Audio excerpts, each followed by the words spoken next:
Olga, quick question. Yeah. My husband, can he sign in separately through his Like given the own thing so he can do the CE? You can give him the Zoom link. Yep. You can give him the same Zoom link. I'll let you guys know how to get the credits. Okay. All right. We are recording, so I'm going to go ahead and get started.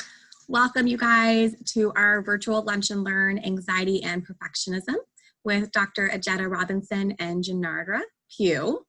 My name is Olga Marable. So good to see so many familiar faces and so many new faces. I'm the Director of Outreach for Fusion Academy, our Maryland campuses. So that's Rockville in Montgomery County and Columbia in Howard County. For those who are not familiar with Fusion, since we are sponsoring this event, we are a private school, 6th through 12th grade, so middle school and high school. And what's unique about us is that our classes are all one-to-one. One teacher, one student ratio in the classroom.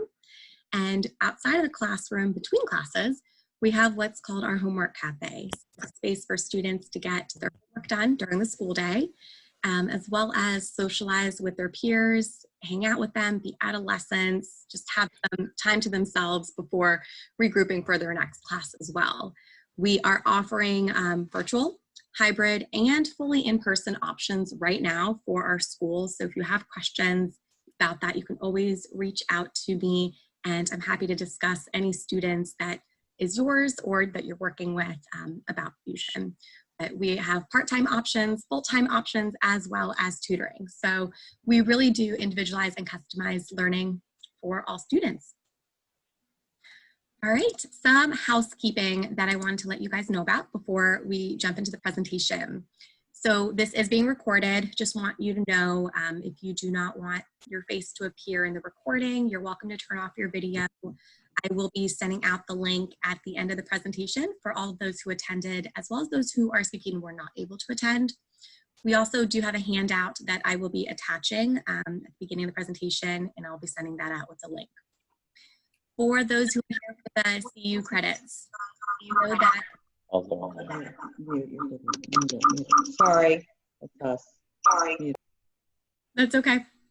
That's the next one, so thank you. It's like you pitched me. So please go ahead and mute yourselves. We will be allowing for Q&A sections and some interactive pieces throughout the presentation, but I do ask that you keep yourself muted during the presentation piece.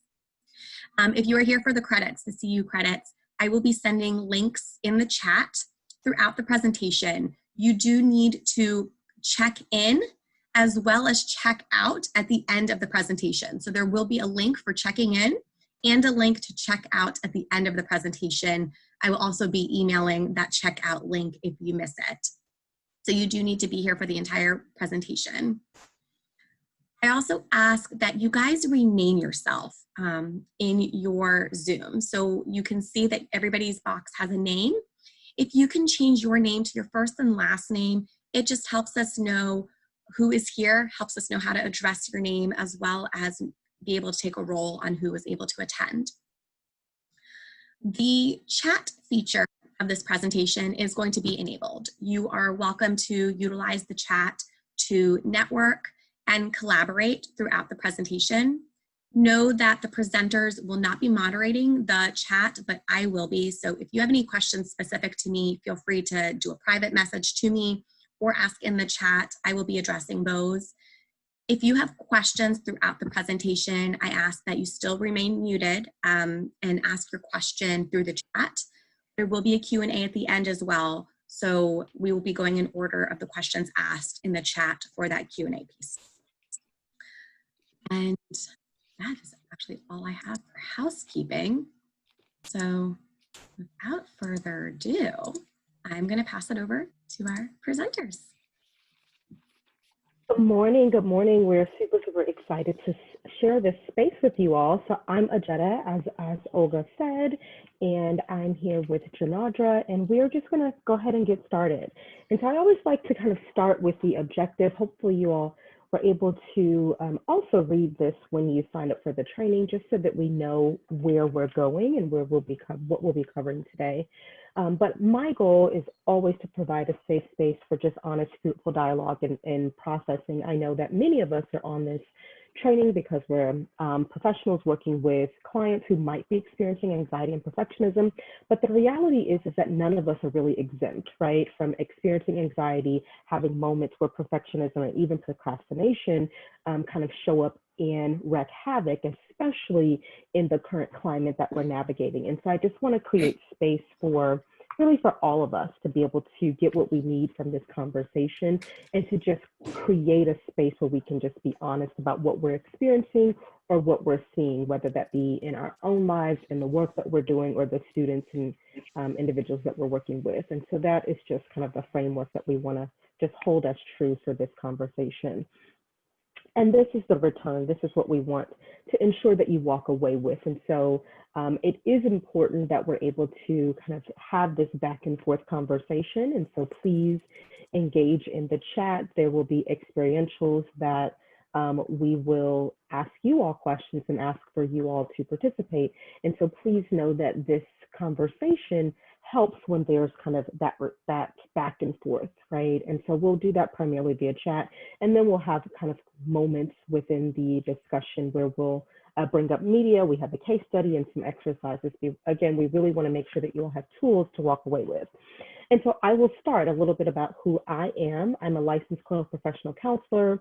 I'm a mom of 2+1. I have a 19-year-old fur baby. I'm also a grief and trauma expert. That's my substantive area of expertise. Anxiety and perfectionism. For many of us, the overachievement, the hyperproductivity is a trauma response. And so this kind of fits very nicely in what I do. I am a recovering overachiever. It is a constant thing that I have to be mindful of. I became a grief and trauma expert, not by accident. Some of that is as a result of my own experiences and trying to create my own healing, right? And so that's something that I know is a part of my identity, and it's also why I do this work. I am also the holder of hope. So I'm the eternal optimist, and I kind of have to be given the work that I do on a day-to-day basis, working with a lot of individuals with cumulative and complex trauma. When I'm not seeing clients, I'm also a professor. I teach in the school counseling department, primarily at the University of Southern California. I am the youngest of 4 with firstborn responsibilities. And so this really feeds into this anxiety and perfectionism piece. One, being the youngest of 4, but also operating and functioning as a firstborn. And we talk a little bit about how birth order and different personality type might lean or be a contributing factor to experiencing anxiety and or having perfectionism as a part of one's experience that they're kind of grappling with. I'm also a guy girl. And so for me, that's listed because it's a source of coping for me. And so we always want to look for what's working, where are the inherent strengths so that we can build on that. And so for me, my faith is a big part of what helps me in managing the different life experiences and challenges that I might have. So I'm going to turn it over to Janandra and let her introduce herself. Good morning. My name is Janandra Pugh, and I'm also a licensed clinical professional counselor. I work at Friends in Transitions Counseling, and I'm the assistant clinical director at Friends in Transitions Counseling. My background is I have a master's degree in rehabilitation counseling, so I was a formal vocational rehabilitation counselor for the state of Maryland for about 5 years. I am also the firstborn in my family, so I fit all of the characteristics of Adler's birth order theory. If you know about birth order, you know the firstborns are very independent, they're structured, they're cautious. I'm often deemed the boss, so I have to be in control and in charge of a lot of things. But I love music, I love travel, I love art, I love food and books. And I left out the fact that I'm constantly working on my own anxiety and perfectionistic tendency. So I think that that's very relevant to the conversation that we're experiencing today, because I'm a therapist and I work with people who have anxiety and perfection, and I'm trying to help other people, but yet I'm experiencing those same things as well. So I think that that's very relevant and probably ironic to a lot of people that someone would be transparent about their own anxiety and perfectionistic tendencies. And just like Dr. Robinson said, I'm too a God girl, so I lean on my positive religious coping strategies and coping mechanisms to help me with my own anxiety and perfectionistic tendencies. Thank you, Janadra. And we certainly appreciate at Friends in Transition that Janadra is firstborn and has some of those kind of boss and organization tendencies. She keeps the rest of us in, in good order, which is really great. And so we would love to hear who else is in the room. And so to the extent that you feel comfortable, please just share a little bit in the chat box. Take a moment and tell us who you are. That might include your roles, your titles, any identifiers that you would like to share. Again, we want to just normalize the experience of anxiety and perfectionism, but also just to help us get to know one another a little bit better. So if you'll just take a moment and just pop some of those pieces in the comment section, we would love to hear who's joining us today. That also helps us, Janadra and I, really understand where you sit, right, and who you might work with, right, what your lens is, if you're a parent, an educator, or a clinician. It just helps us further tailor this kind of active discussion to some of the experiences that you might be having. And so don't be shy. Please feel free to pop in the chat box a brief introduction of who you are. That would be really, really nice. And we'll pop in and look at it as we continue throughout the conversation. So. Hi, Janet. So Janet's a school counselor working with high school students. Absolutely. And COVID has really created a lot of anxiety for individuals who may not have experienced it in the same way, or even recognize that there was someone that experienced anxiety prior to COVID. So that could be loss of safety, loss of socialization, loss of normality. Just can create that uncertainty, can create a breeding ground for us to experience anxiety. There's so many ways that it can manifest, and we're going to talk about those things today. Don, thank you so much for sharing that. We're going to talk also today, and you'll see this in your workbook, about how anxiety might show up in our bodies, because oftentimes the physiological aspects of anxiety and perfectionism show up before we're able to put words to our experiences. And so thank you so much. Please continue to share, and we'll continue to scroll through those. And so as you all are sharing, I just want to call out some things that you all are already bringing up. So anxiety on its face, right, presents with a feeling of worry, nervousness, unease. It's typically about an imminent event or something with an uncertain outcome. And COVID is just hanging over our heads, right?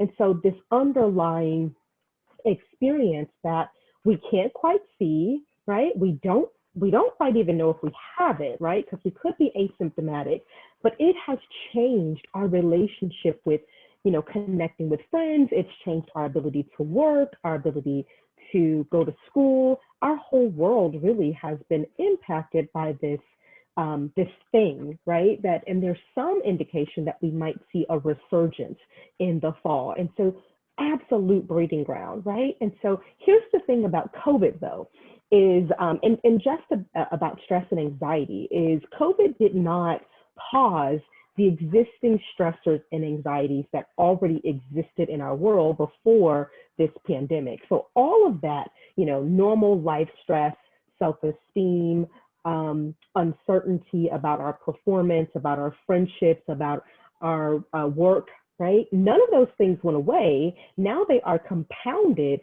as a result of what's happening in our world, what's happening as a result of COVID, that we've had friends and teachers, and even maybe some of us have gotten sick, or we fear that we might be sick, or that we just don't know what life is going to look like in the next month or two, right? We don't know when things can return to whatever normal will look like post this COVID world. And so I'm going to pop into the comments and just take a look at what you all are sharing.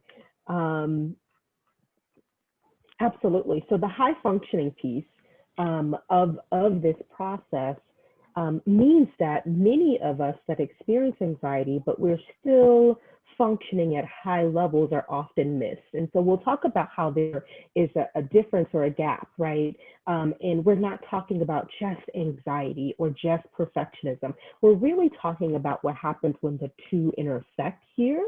And that often happens for individuals that have high functioning anxiety. Emotional trauma can also show up and create anxiety around needs being met or further wounding that might occur. And so this happens in not only adult or parent-child relationships or caregiver relationships, it also can happen in our school environments. It can happen in work. We know that there's workplace stress, there's workplace trauma that can occur, that can happen among peers. And so we really want to be mindful about the different factors that can create or contribute to feeling anxious. We might be anxious about our safety, right? So it extends beyond the normal unpredictability or uncertainty, right? Or excessive worrying and nervousness. And so this is just a little bit about just kind of groundwork of what we're talking about here. Okay, and so when we look at anxiety, we wanted to share about the prevalence of anxiety. And so, of course, anxiety is the most common mental health disorder among adults, specifically among women. I was looking at the chat box and I see the majority of the participants on the call are women. So women are 2 times more likely to experience anxiety than men. And in the age span of teenagers ages 13 to 18 years old, 1 in 3 teenagers will experience an anxiety related disorder in their life. So that's about 33% of teenagers who will go through some type of anxiety symptoms or be diagnosed with the anxiety related disorder. And as common as anxiety is, it's also co-occurring. So most times when you see clients, you may see a client experiencing anxiety, but then they also may have depression. And so anxiety shows up in a variety of different ways. You can have generalized anxiety disorder. It could come in the form of panic attacks and panic disorders. It also can show up in the form of OCD and phobias and PTSD. And one of the other things is that medical conditions can elicit anxiety. If you think about heart respiratory diseases or cardiac diseases, anxiety can show up there as well. We're going to talk more about the relationship, the physical and psychosomatic kind of complaints that show up with anxiety. That's a part of the case study that we'll do a little bit later. So we're going to kind of delay this piece. And so just some additional things that are contributing factors to experiencing anxiety, and this is true for individuals with high functioning anxiety as well, is the academic rigor and expectations. These are internal and external expectations. I don't know how many of you all will put a 1 in the chat box if you know that either that you can do this for yourself or individuals that you work with, that the expectation of excellence is internal. And so there aren't, sometimes we see the external expectations from family expectations or cultural expectations, societal, but sometimes it is our own inner voice, inner critic that contributes to the anxiety. If you know that, right, or you experience that either for yourself or for the kids that you work with, let's go ahead and pop that. And this can be really, really hard because we essentially are kind of fighting against our own narrative, right? That inner critic that we have. And to some degree, from a treatment perspective, I don't know if this is true and I'd be happy for the clinicians that are on the call to also weigh in here.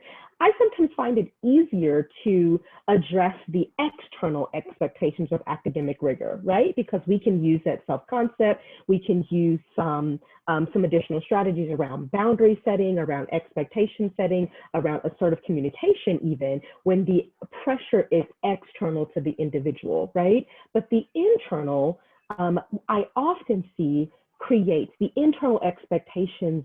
I often see create additional internalization, which might also show up with some of the restrictive and it's not kind of self-harm behavior, but the absolute fatigue, emotional and physical, that shows up when we have such high expectations and a really loud inner critic, right?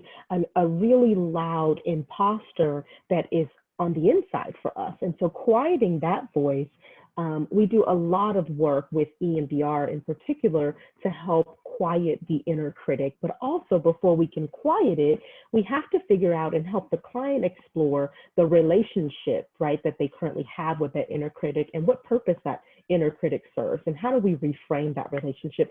And so that inner dialogue, that kind of family systems or internal family systems dialogue is some of what we're doing there, right, to address some of the parts of the self that might be more critical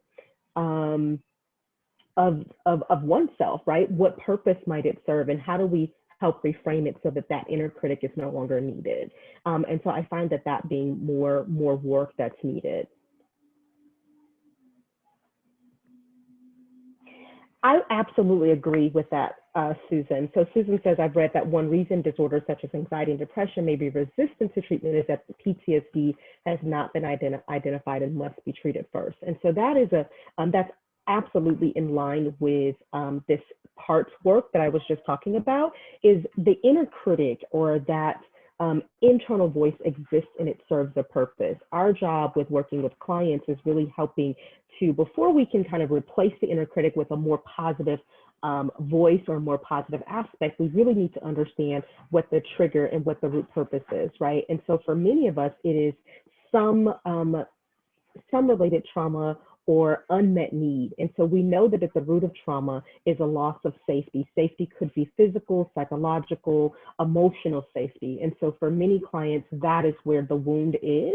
And if we simply skip to addressing how the anxiety manifests, we really minimize the client's experience in their narrative, right? And so that's part of the reason that I love using somatic approaches, as well as kind of some of these top-up approaches, right? The bottom-up approaches, because it helps access the narratives, right? Some of those earlier events that might be contributing to the perfectionism being a coping mechanism, or perfectionism being about control, right, for some folks. And so trauma is a big part of that.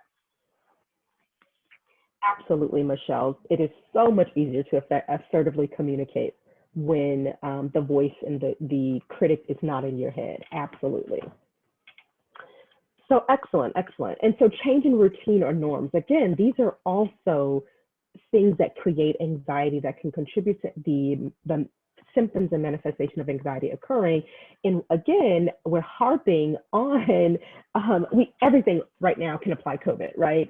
Because it 100% has changed our routines. But think about what this actually means for our kids, right? For our young people who are usually acted on, right? We set their schedules, we tell them what's happening. They already don't have agency. And so right now, we don't actually know what the plan is. We know what the plan is today and maybe for the next few weeks, but we're in a constantly changing world where the routine and the norms are having to pivot and to adjust, which can, again, just create a lot of instability, which is breeding ground for both trauma and anxiety.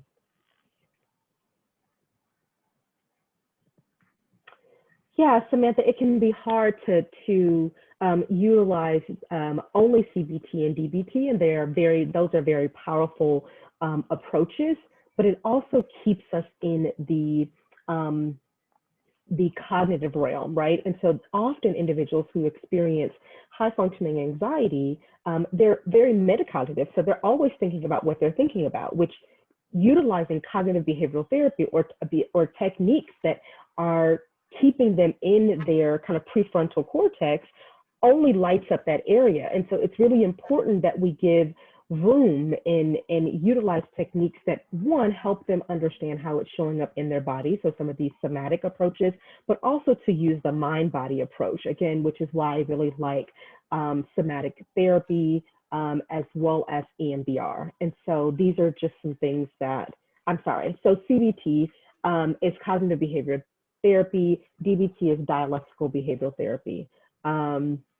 And so those are all, they're evidence-based practices that we utilize to really help disrupt how our thoughts and feelings impact our behavior in those irrational thoughts that we might have, which go hand in hand with anxiety. Oftentimes there's some negative thoughts that are inflated, there's some irrational thoughts that are present, there's just a lot of noise happening. And so we really want to kind of teach our adolescents and even ourselves how to kind of slow ourselves down in this, what can be the anxiety train, right? Which is these repeated thoughts and feelings that keep us really activated. And so how do we kind of reduce the level of activation that's tied to some of these really, what can be really harmful to our self-identity and self-concept, some of those thoughts that really are not in alignment with who we actually are and who we actually desire to be.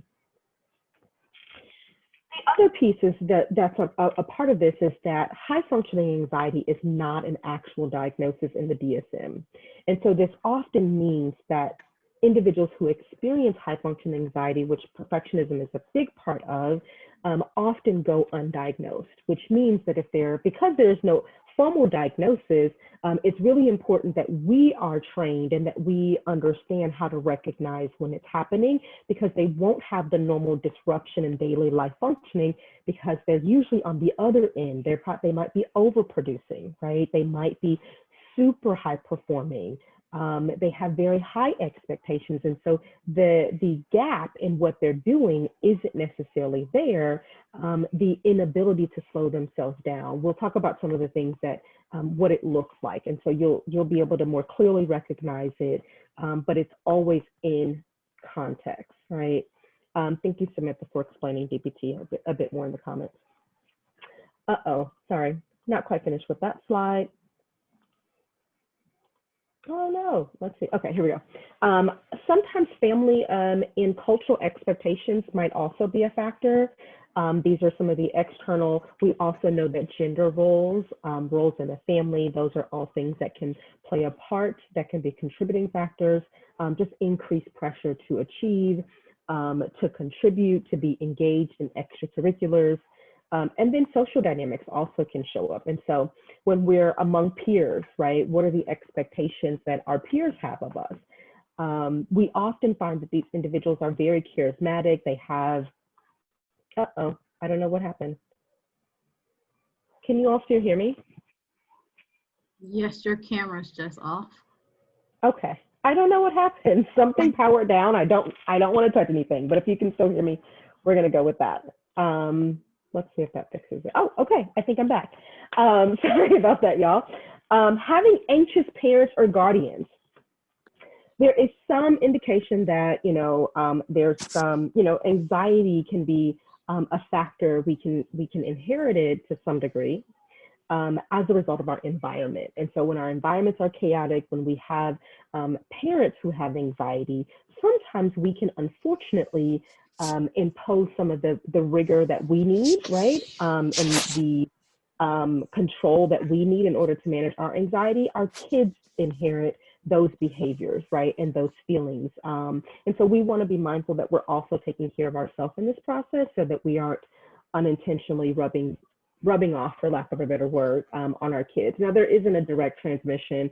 We do know that when parents are anxious, it often creates anxiety in kids, right? Because they often are looking to us for their cues emotionally and behavioral. And so again, stability is a big piece.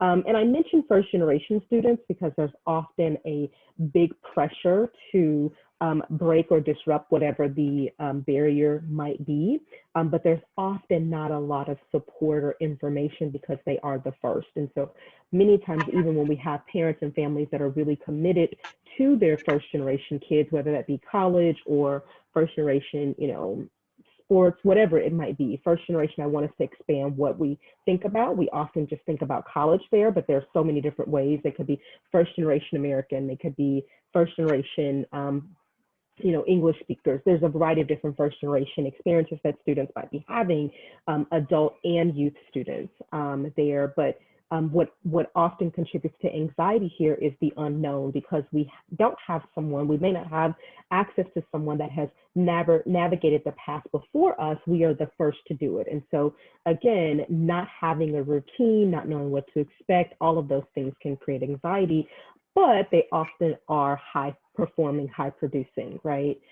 Because sometimes the cost of not performing and not producing has great implications and cost to them as well as to the family. And so we want to not miss those kiddos as well.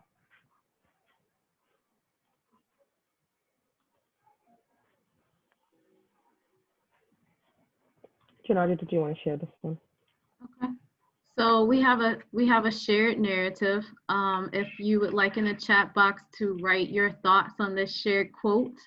So it says, what does your anxiety do? It does not empty tomorrow or of its sorrow, but it empties today of its strength. It does not make you escape the evil. It makes you unfit to cope with it if it comes, by Raymond Kramer. So if you feel free or comfortable to kind of share in the chat box some of your thoughts surrounding this quote and what it means to you and what you've seen in either yourself or your teenagers that you've worked with, or some of your children.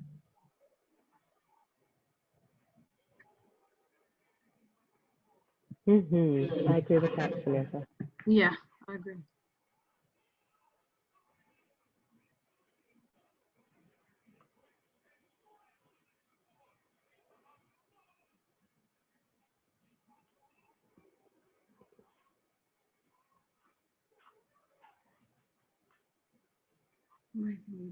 Absolutely. Anxiety can be very paralyzing and over exaggerated as well.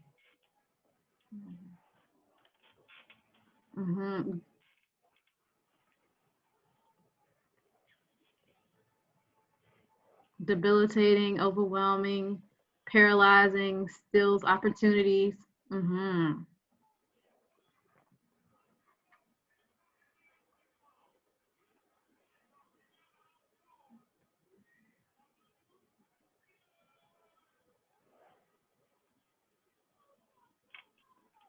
Oh, that is very powerful, Zoe.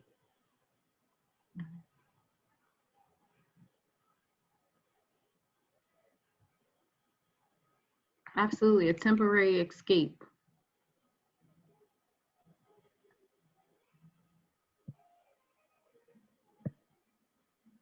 Michelle, I love this piece. Michelle says, interestingly, when I read when it comes, not if it comes, just shows what the anxious brain does. It's always looking for danger, even if there isn't any. That's also part of the reason that my team and I have spent considerable time training in some of these more neurological approaches, because we know that the brain is geared towards survival, right? And so anxiety is a coping mechanism for many of us, right? The anxiety manifests for a purpose or for a function, right? And so it just shows up in our body. And sometimes it is responding to something that feels familiar to us, a prior trauma or a previous situation that activates our body, right? And so one of the things we want to be able to do is to understand how that the trigger or the experience of anxiety that we're having, how does that map with what the brain or the body remembers, right? And so in the ways that it actually doesn't work for us, we want to unpack and really address that neural pathway that has been created, so that we can change the level of activation that we experience when we're presented with the stimuli, right? Whether that be external or internal, we really want to be able to slow that process down and create a new relationship between those dynamics. And so that piece is really important. I'm getting a little bit of echo, a little bit of feedback. And so if we can just make sure that we're muted, that would be really phenomenal. Thank you all so much.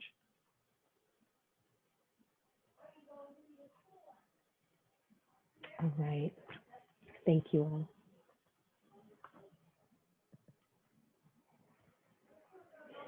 So overachievers are often what we think about when we think about high functioning anxiety.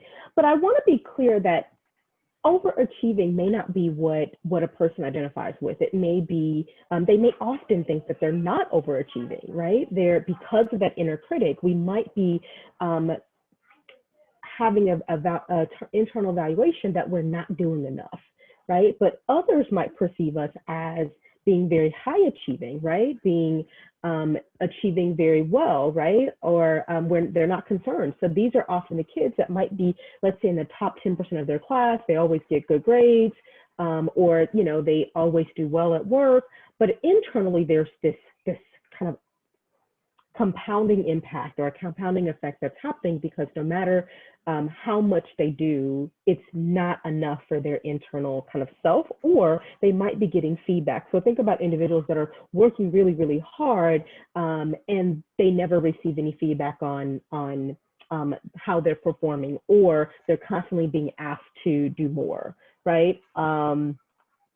And we might also be performing because sitting still is really uncomfortable. And so we see this a lot for individuals that are hyper productive, and it's not, it's something that they've actually been geared towards, right? And so we see this a lot with women who are in male dominated fields, right? To constantly be overproducing. We see this a lot with people of color who are in predominantly white spaces, having hyper productivity, high functioning, and really just being anxious all the time, anxious that something's going to go wrong, anxious that, if they're in a space that doesn't feel safe, it's a constant space where they may not feel like they ever receive any escape from.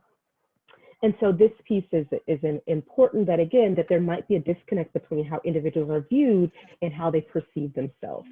And so we often see individuals with extremely high stress levels, but because we don't see the disruption in functioning, again, they're often missed. They generally do not meet the criteria for a anxiety disorder on its own, because again, we often are looking for the disruption and the absence. And so that can, for some, be really difficult to not know what's happening if we're not being intentional about looking for the extreme ranges of productivity, the extreme levels of stress. And sometimes we catch it because we ask for blood work. Cortisol often tells the story. And so if we're able to get primary care or the prescriber to do some blood work and really assess for the cortisol levels, what we notice is that they have higher levels of cortisol level. What does this mean for those of you who are clinicians or even kind of just parents thinking about prolonged cortisol levels being activated, right? It means that when, to some degree, it means that our autonomic nervous system, that fight or flight, is constantly on and elevated. And so in ways that we actually don't need it, we might actually be safe, but the body doesn't necessarily feel that way, right? And so that piece, it's important, because when we might actually need that part of our brain and our body to turn on, because it's been activated for so long, we may not respond to situations where our safety is actually compromised appropriately or in a timely manner, which really can put us at risk, right? For being able to keep ourselves safe, because we're activated all the time, right? The body's not able to distinguish that this is a different threat because the fight or flight system is activated, right? And so those are the pieces that we want to be mindful of, and how it can show up from a physiological perspective. And so that higher level of activation, the body being in survival mode, can also increase other things, right? Many of you talked about migraines. Again, having such high levels of stress can have physiological implications that can present as other illnesses, right? And so we were seeing a lot, high blood pressure, absolutely, Erica. I know that when my stress is triggered, I have an asthma attack. That's what happens for me, is it triggers a respiratory response. And so I know that I have to manage my stress levels because I was being treated for asthma and having to be on steroids when I don't properly manage my anxiety. That's just what happens, right? Stomach pains.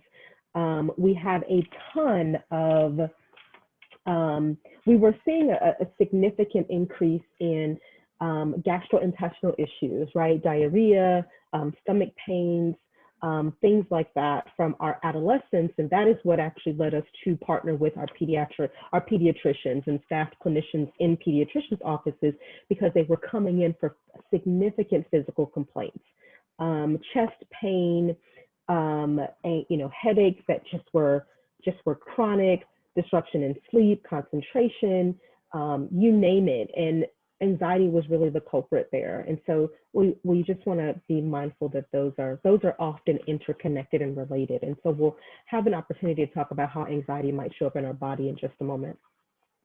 And again, because the criteria may not meet the criteria for anxiety, the way that we treat it or the options that we offer for treatment might get missed, right? And so we might not intervene appropriately because we're not catching that they're high performing, right? But they are absolutely stressed and might be at capacity. These individuals often are super compassionate towards others in ways that they are not able to be for themselves. And so they're often very hypercritical, minimizing their achievements. Again, they often have this internal dialogue, imposter syndrome, so not thinking that they're good enough, not thinking that they are deserving. All of those pieces can really just wreak havoc on one's self-concept in ways that can really just, again, contribute to other feelings of depression and of social anxiety, those pieces as well. Excellent, excellent, excellent.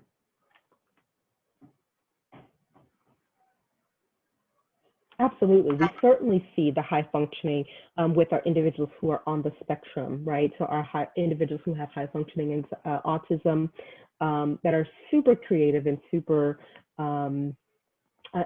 academically inclined, but also because they learn differently or they have different needs. Again, there's the biological component of, the neurocognitive piece that might be happening. A different approach is necessary. And so we will talk about how environment can play a big part, particularly for our individuals that might be on the spectrum here.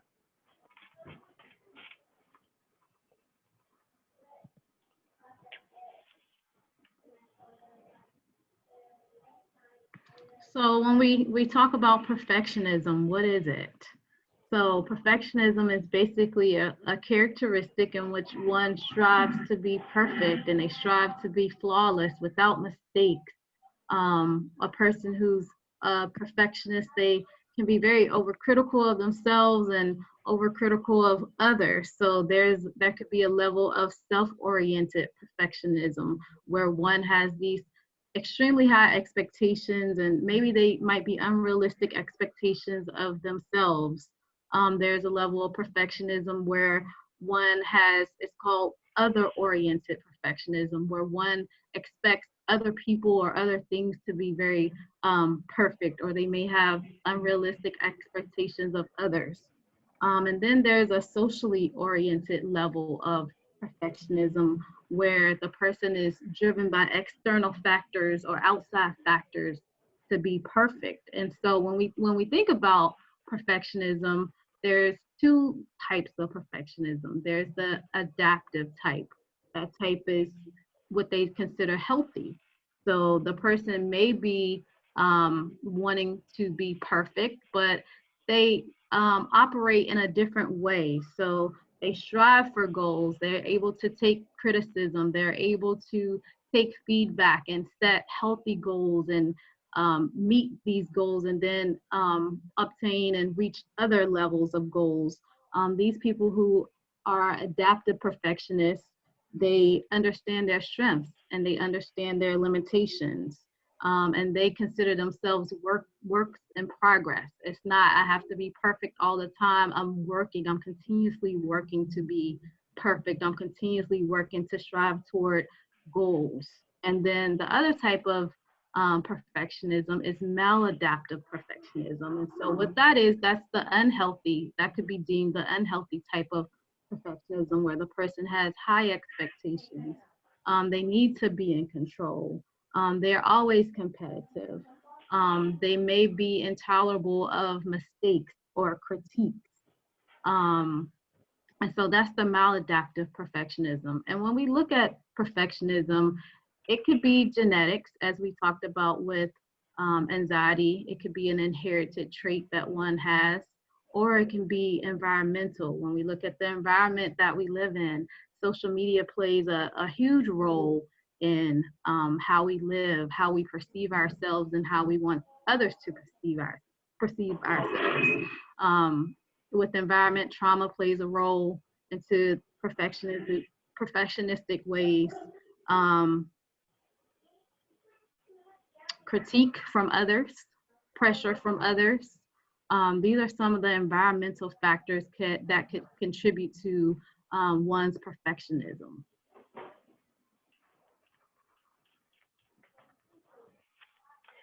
So we're going to watch a quick video. So I always say that when I do these things, and then I have to remember how to actually make it so that you all can hear it. So please just bear with us for just a moment while we get this. Can you all still see the screen? It's changing to YouTube.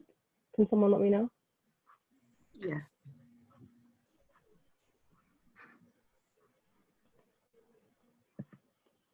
Yes. Okay, you can see it. Can we hear? No. No. Okay. Just 1 second. Let me fix that.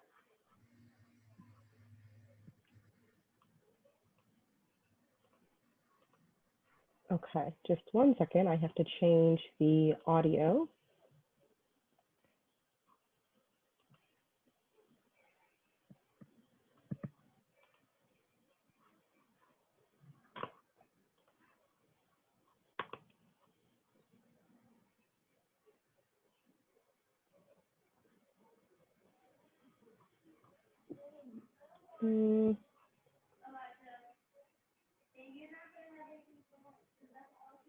Share computer sound. Okay. Can someone let me know if you can hear now? Yes. Okay, awesome. Thanks.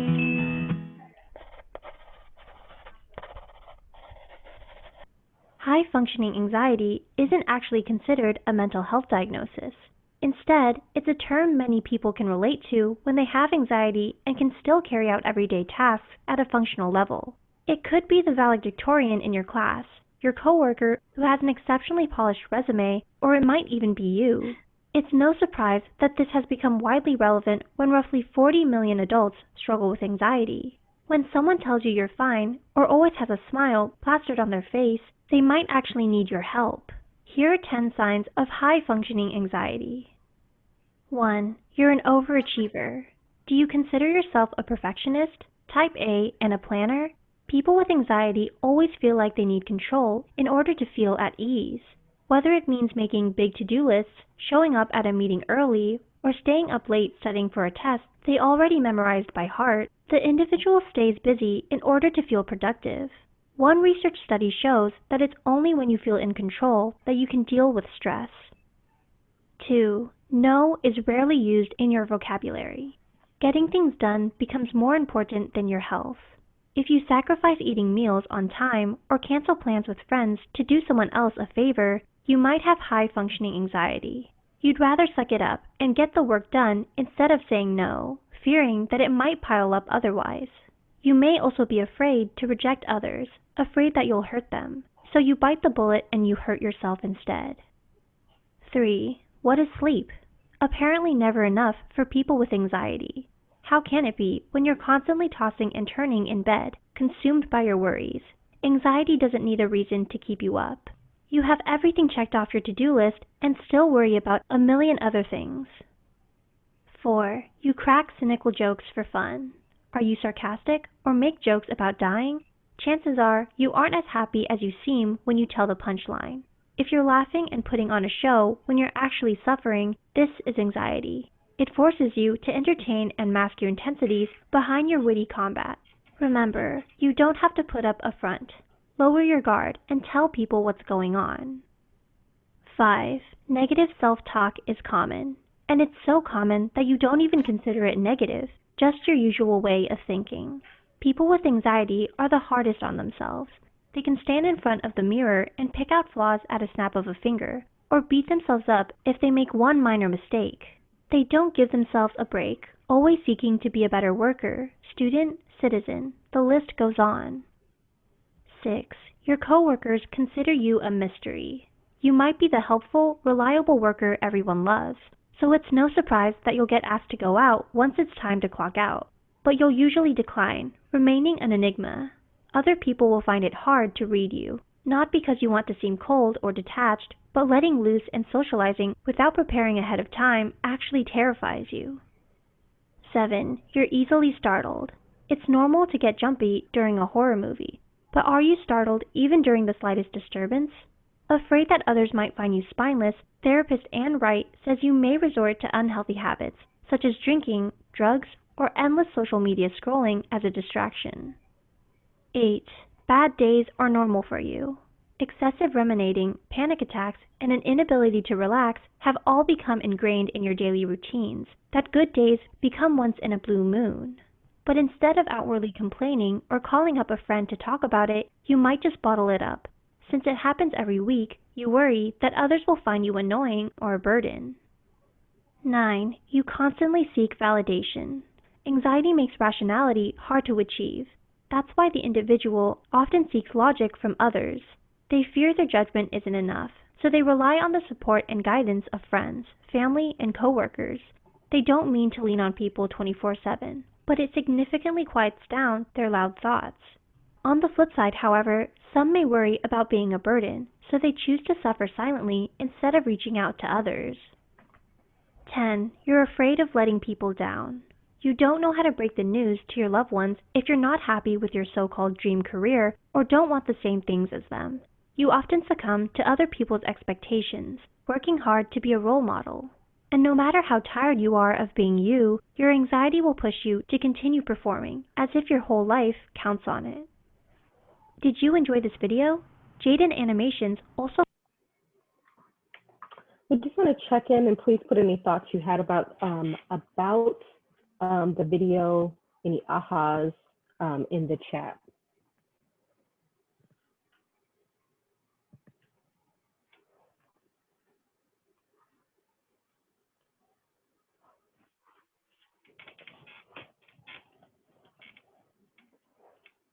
Great.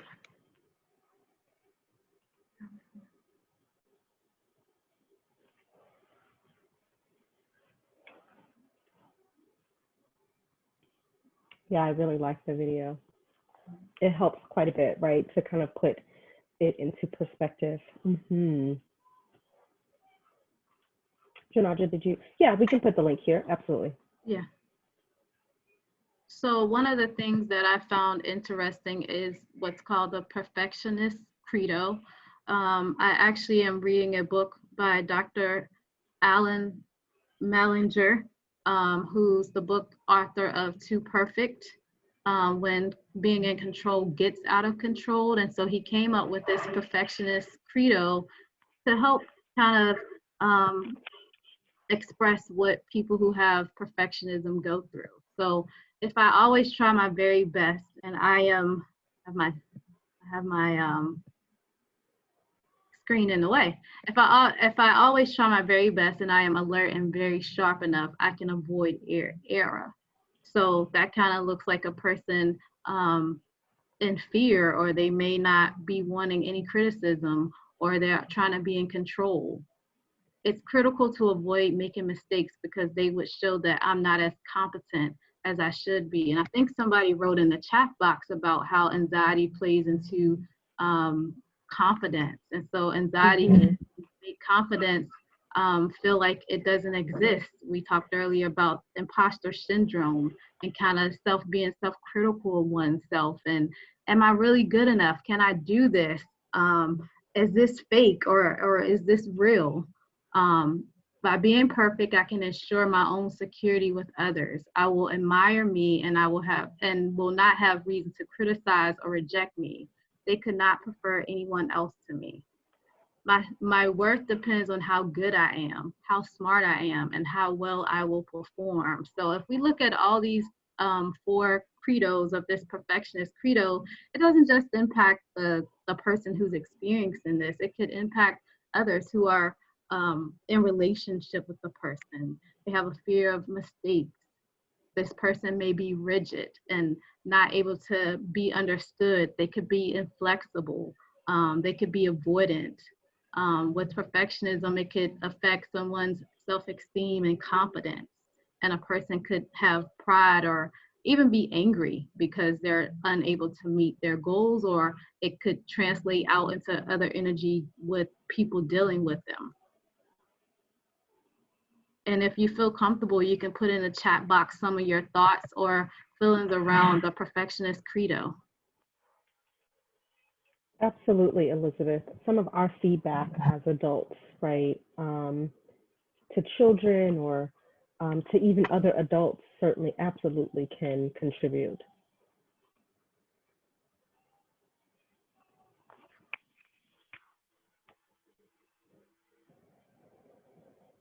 So we want to kind of be mindful that, again, that there's a body-based component to anxiety as well. It often manifests there, again, well before we're able to articulate that we're feeling anxious, or that we are having, you know, these ruminating thoughts.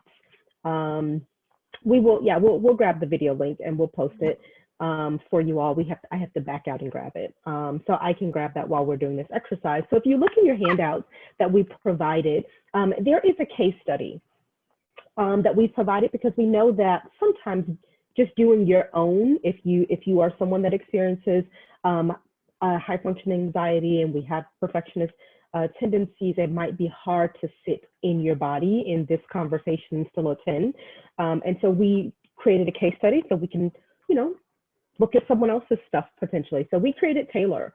We'd love if you will pivot to the handout, and I'm going to stop sharing this screen and bring it up for you all so that we can look at that case study together.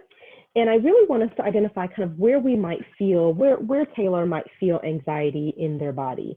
And we intentionally made this case study gender neutral. We also want you to kind of embellish and add some things. Is the file opening for you all? Thanks, Olga, for asking. I hope it is. Okay, great. So I'm going to kind of back out of this and just going to scroll through this handout so we can all get to the same place. So here's the handout that we provided for you all. Hopefully you all have been utilizing it to take notes as we kind of go along. We've kind of structured it to map alongside the presentation here. And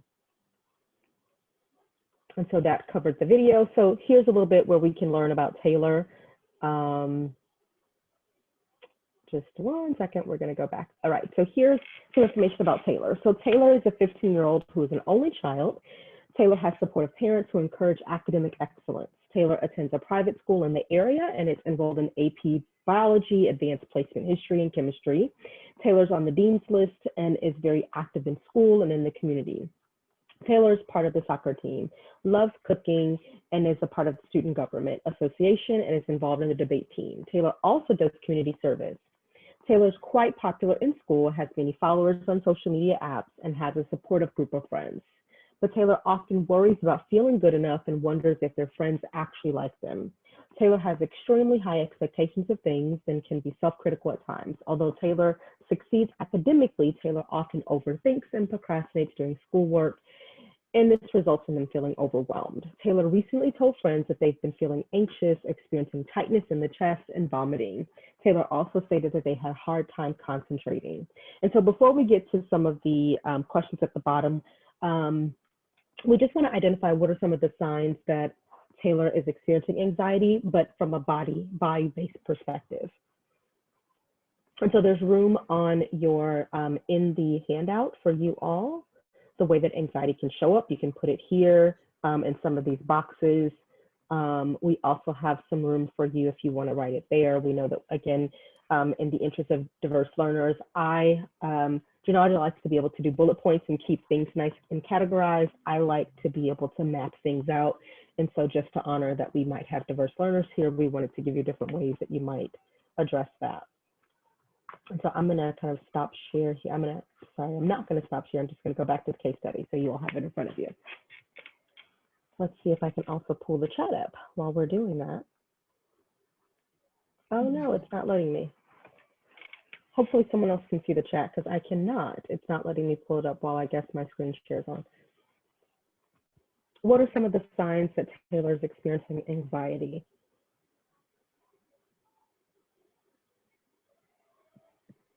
Tightness in chest, vomiting, overthinking, worrying.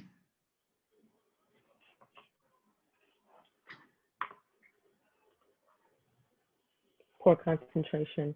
Mm-hmm.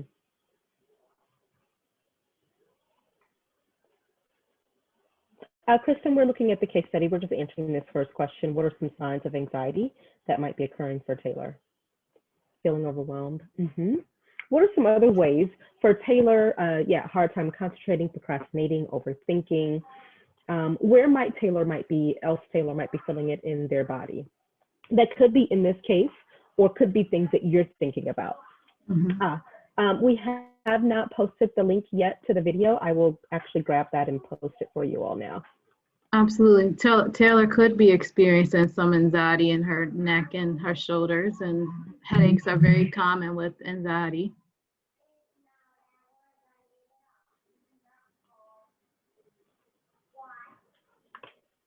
Not sleeping, that's a major one with anxiety. Tightness of chest, yep.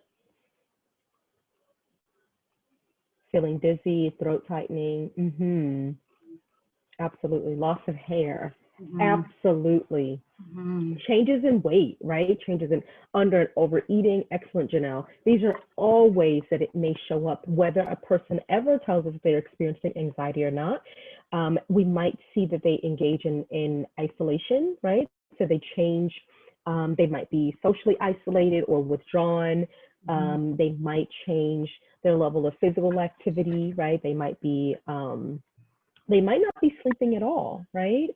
And so they might be excessive sleeping a lot. And so though we want to look at the range, because there's the continuum of these behaviors, insomnia, absolutely. Excellent. Does Taylor display characteristics of perfectionism, high functioning anxiety, and overachieving? What do you notice? Will we say yes or no?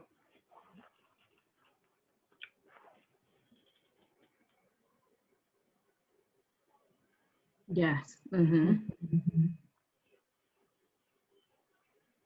And so we haven't gotten to coping mechanisms yet, but if we just kind of think about, based on what we know and what we understand, what might be some of the things that we think Taylor might need, or some coping mechanisms that might assist Taylor with anxiety and perfectionism? And that's actually where we're gonna go next. Yeah, all good all the time and all the ways. Yep, Janelle. Talk therapy for support. Decrease schedule and demands to help cope. Absolutely.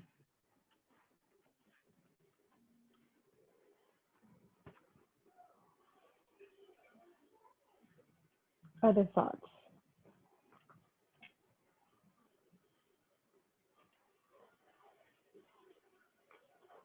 Well, we're going to share with you some of the things, and we've also, one of the pieces is to help, before we get to the replacing thoughts, I just wanted to show you where some of the other, so the handouts are, if you haven't gotten to them. And so this is some prompts for you all, and then some note-taking space is towards the back. And so if you want to scroll there. So we're going to go back to our presentation. Oh, what do you mean? Okay, I'll reload it.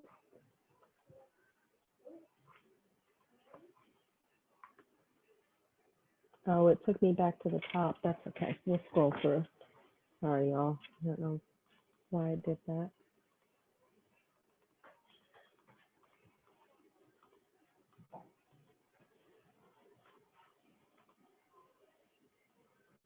Here's another shared narrative from Brene Brown. And so it says, perfectionism is not self-improvement. Perfectionism at its core is about trying to earn approval. Most perfectionists grew up being praised for achievement and performance. That could be grades, manners, rule following, people-pleasing appearances, sports. Somewhere along the way, they adopted this dangerous, debilitating belief system. I am what I accomplish and how well I accomplish it. Please perform, perfect.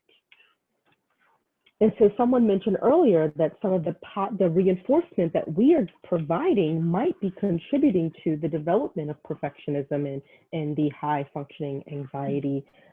Again, some of our personalities are also prone to experiencing anxiety and prone to experiencing perfectionist tendencies.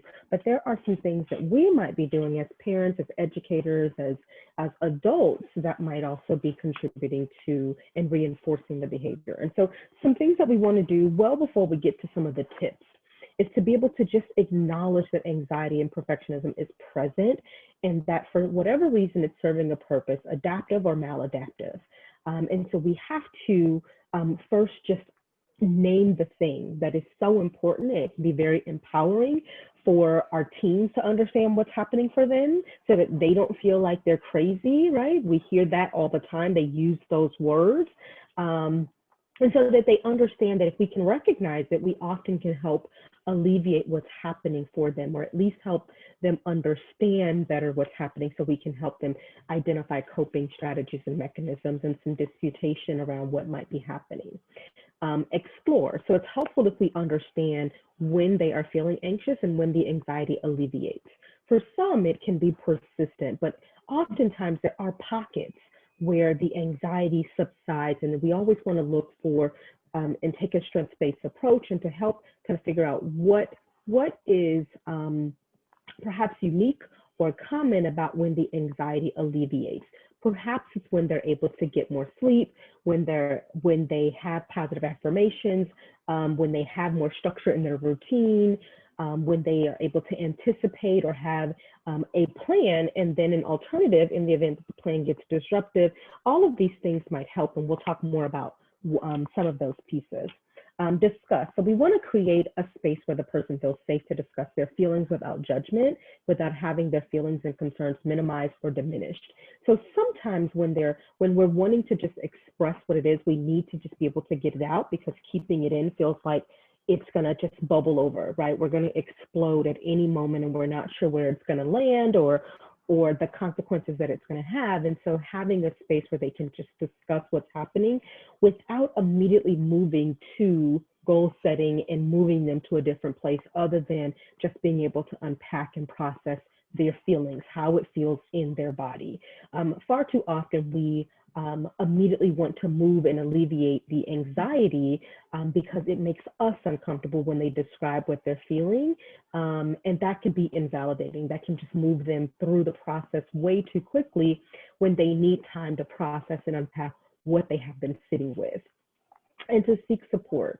This is not only for your adolescent and your teen, but also if you're experiencing this or you're trying to support someone who's experiencing high functioning anxiety and perfectionism, that it's okay, such as what you're doing today. I always recommend that we're just curious about what's happening. We're curious about their thoughts in the situation, and that we allow them to remain expert in their opinion and in their experience. That we help them understand the mind and the body connection. Anxiety shows up in the body, again, well before we're able to name the triggers. We want to help decrease the level of activation that we're experiencing. And so in order to do that, we often have to understand where the kind of that neural and memory network is kind of connected, right? And so there might be earlier events, trigger events, memories, similar environments that kind of automatically turn these pieces on. And someone mentioned earlier that sometimes it's so automatic that it's hard to dispute the thoughts, but the body, as Bessel van der Kolk will say, keeps the score. And so sometimes we start with the activation in the body because we don't have words, but we know what it feels like, right? And so we can help them with addressing the activation and give room to be able to unpack the narrative that's tied to it, the memory and the neural networks that get lit up when they have that feeling in their body. And so really being able to do some body-based work that isn't just language-based, because these individuals are high functioning, they're usually very smart, right? They are able to rationalize or at least articulate what's happening for them in a very succinct way many times, but that doesn't always mean that they're able to disrupt it or do something about it. And so if we get them out of the cognitive component, we often can at least get some alleviation, so that gives some more room and capacity to unpack the triggers. and unpack this kind of automatic response that the body is having. And that's what we really want to be able to do. Someone mentioned DBT earlier today. I think that was Samantha. Meditation is really, really effective and really important. It is not generally used as a standalone, but we call it a resource because, again, we're addressing how what's happening in our body affect our feelings and our thoughts, and being able to help individuals meditate. And meditation isn't always silent. So I do dance meditation, I do walking meditations, there are breathing meditations, there's so many different types of meditations.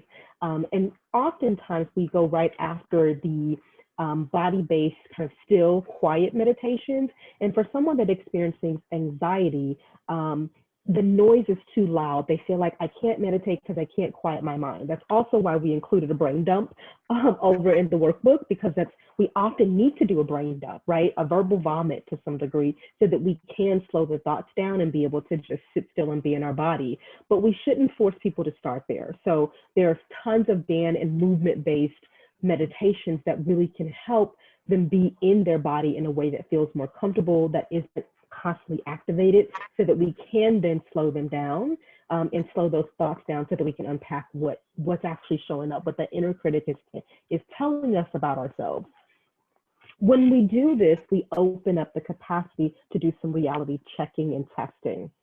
And so the root of our anxiety, there's often some irrational things that we're telling ourselves or that we might believe that contributes to the anxiety. And so we can't do the thought stopping, we can't do the disputation of the irrational beliefs if we can't quiet the noise, if we can't be in our bodies, right? That's part of the reason we have to constantly be in motion, because when we slow down, it's overwhelming, the level of activation, the level of noise. And so keeping busy distracts us so that we can do what we need to do, so that we can feel more comfortable while we're at this heightened space, right? And so that's part of the reason we start with this body-based stuff, so we can get people just being in attunement with their body, and then we can address the cognitive and emotional aspects of what might be happening for them. Which that thought stopping and that handout in the workbook with respect to reframing thoughts can be helpful when we can do that piece. We know that we all thrive, particularly our kids thrive when there is routine and structure. And so we want to be mindful of that. You already mentioned sleep and nutrition. So proper nutrition is important. Sometimes, we consume a lot of sugar. We consume a lot of preservatives and a lot of additives that can contribute to the anxiety that we might be experiencing. And so sometimes changing our diet and making sure that we're eating properly, right? Eating enough meals. We have a lot of kids that restrict eating, right? As a form of control, as a form of autonomy, and that can really just backfire. And then limiting overactivation, which is kind of just hard to do, whether it be overscheduling or just the social media, video games, again, just that kind of constant attention and attending to, especially, the social media gets a bad rap, but it really is how we use social media and the impact that it can have. It can be really, really great for community building and building friendships and things of that nature, but it also can have a negative impact on self-image when we're constantly viewing individuals' highlight reel, right? And so we also included this 100 acts of radical self-care, which is well beyond your mani-pedis and massages and those things. They're more practical things that we can do to increase our self-care that can help promote just positive mental health, which we know is helpful for reducing anxiety. Not only the things, and these are things that we can do for ourselves, but these are things that help us create community around self-care. And so I know that in the interest of time, I'm going to pause here. And Olga, do we want to take questions? Yes, but there's so much amazing conversation in the chat. I could not keep track of all the questions that were being asked. So I am going to pass it to you guys who do have the questions, because I think you guys have done such an awesome job just answering questions throughout the presentation. If anybody has questions, I would love to open it up to you. Maybe shoot a ping now in the chat, and then I'll go in order. That would be really helpful. And Elizabeth, you are the first question. Where is the link for the 100 act of radical self-care? Great question. I thought I included it in the handout, but maybe I did not. I'm gonna just pop it in the chat box in case I did not include it there. Let's see if I can pull it. I say that and then, like, do I know how to do that? I'll grab it. I'll make sure that you all have it. I may have to send that to you, Olga. Thanks, Ajita. Oh, maybe it's there. It is connected. Okay, here you go. So I'll pop it in the chat box. Thank you. Michelle has a question. How do you recommend working with students that won't even start a task because they are afraid it's not going to be good enough? Oh, good question. So we try and start with what they do feel comfortable with doing, right? And so that in that case, we might start with what the negative thoughts are, right? So if they feel like they can't do it, well, what do we have any proof that that isn't true? What might happen if they try? And let's say they failed. What might be the worst thing that would happen? And so we might walk them through what their brain is telling them, what is the worst thing that would happen? And then we can help them kind of check whether or not that is actually, is that actually true? Has it ever happened before? What are some indications that we might actually be able to do it? If we were successful, we can help them. This might be one of those one of the resources that we do in EMDR would be helping them identify what negative feelings they have about themselves with doing the task. What's the positive feeling that they would like to have about themselves instead? Where that negative feeling, right, that feeling of failure shows up in their body. Where is it sitting? And helping them reduce that feeling of activation in their body so that we can actively help them see themselves visually completing the task, completing whatever the thing is, and then kind of coming back to, what might happen if we don't, what are some options, right? So walking them through the scenario. And so kind of doing a guided, experience, experiential exposure kind of therapy to whatever the thing is. And so we might also start with something that feels less threatening and build capacity for the thing that they're trying to do. And so that might be a kind of titrated approach that we might use when there is time to kind of build them up. In the absence of that, we might again help them identify the irrational thought. So we might go directly after the irrational thought in that case. Thank you, Ajita. Next question is from Maggie, Fusion Mom. Tools for when external validation ends and anxiety increases with only external self-talk. Do you have anything that maybe you can add now, or do you want to provide later that I could include with the recording? Yeah, so can you repeat the question again? I'm sorry.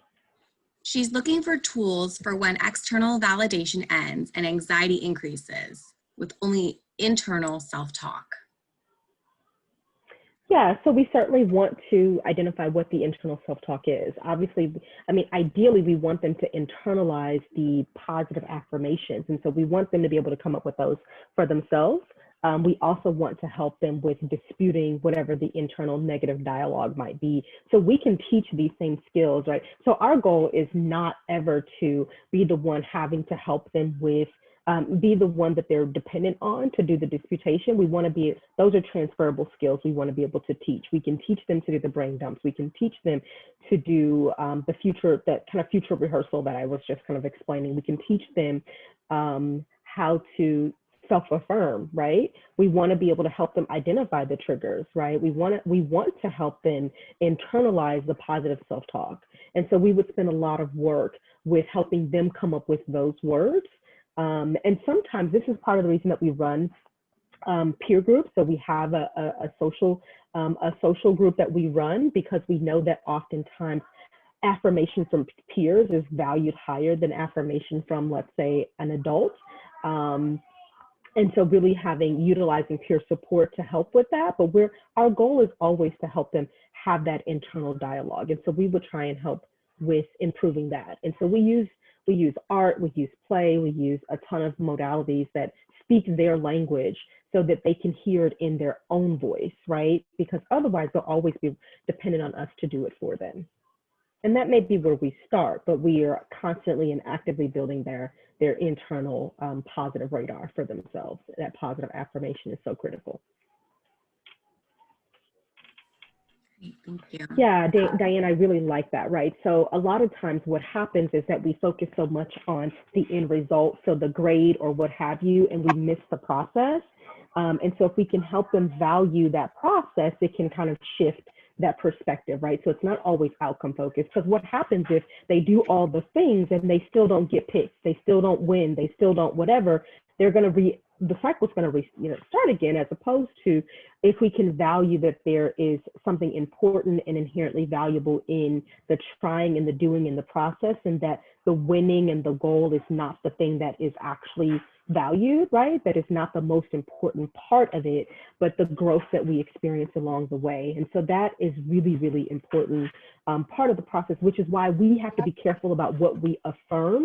If we only affirm the grades and the achievement and the outcome, we are part of that process. We're part of the cycle, right? And so we want to be mindful that we also praise when they take breaks, and that we praise being able to be attuned with their body, and that we praise slowing down and praising rest. Now, some of us are going to have to figure out how to do this for ourselves, because we don't do a good job of pausing, resting, not doing, being still on purpose, right? And so some of this is also modeling what that looks like, and giving ourselves and our kiddos permission to not be in constant motion, not be constantly striving. We certainly have, we're in a pressure cooker, especially in the area that we live in, right? Mm-hmm. Great question. The next question, scrolling back up to it, lost in feed, is from Lisa. Lisa says, how do I get the person with anxiety to acknowledge her anxiety and not get so defensive when I bring it up? So I was going to say sometimes our clients, if this is a clinician, may or may not acknowledge the exact diagnosis of it. So just going along with what she's calling it, maybe asking her why she feels defensive when you bring it up, or what that means to her. Like, what does anxiety mean to you? How do you think that impacts you? Definitely going back to the mind-body connection. So even if she doesn't acknowledge that, hey, I have anxiety, does she have headaches? What does that mean to have headaches? How would she like to take care of that? What other impacts does the headaches or the tension or the tightness have on her? Not necessarily looking at the anxiety, because if this person is a clinician, they may know it's anxiety and the person may not feel comfortable with that, but definitely acknowledging what's going on physiologically with this person, and definitely encouraging meditation, self-care, just good physical wellness and care of themselves.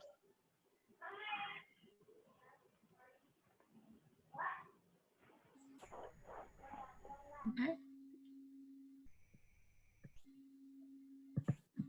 Are there any other questions that anybody want to ask in the chat?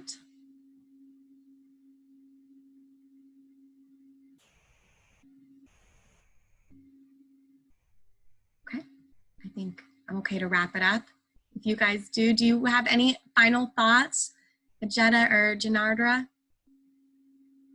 I would like to say, just from a intervention perspective, talk therapy has long been the method of intervention, and for a variety of reasons, talk therapy alone, for the clinicians on the call, and even for the parents and educators, talk therapy alone will not do the work, because there's already a lot of noise in the cognitive space. And so we really needed a body-based integrative approach to really helping individuals who are high functioning. Also because they really look like they're doing the work, because they're good at the performative part of it and not so much of the emotional unpacking. And so that's really, really important that we just be mindful of, that we are not kind of reinforcing the pattern by just keeping them in a very cognitive space, in a way that they can just talk about what they're feeling, because it doesn't ever actually require them to really feel what they're feeling, and to help them integrate how their environment, their behavior, their negative self-talk, those expectations and other factors can really continue to contribute, right, to repeat the cycle. We really want to disrupt that. And so that piece is really important. from an intervention perspective. And so again, if there's any way that we can further support you all, please connect and reach out. We'd also love to hear, there's so many clinicians on the call, we're always interested in the work that you're doing as well. So our contact information is here as well. And so I think that would be what we want to leave you with. Dr. Ajita Robinson, Janardra Pugh, thank you so very much for this incredible presentation on this very important topic, especially now with how unique that our adolescents are dealing with perfectionism through virtual lifestyles. I really appreciate your time, all the information that you've provided, and thank you everybody who was able to take time out of your day. I mean, an hour and a half is not a small thing, so Yeah. thank you for joining. I appreciate it. And I will be following up with all of you for this recording. If you'd like to share it with your colleagues, and make sure you're on the lookout for next month's Lunch and Learn. Thank you. Thanks for having us. Thanks. Have a fabulous weekend, everybody. It's going to be beautiful weather, so take care. Thanks. Bye. Bye-bye.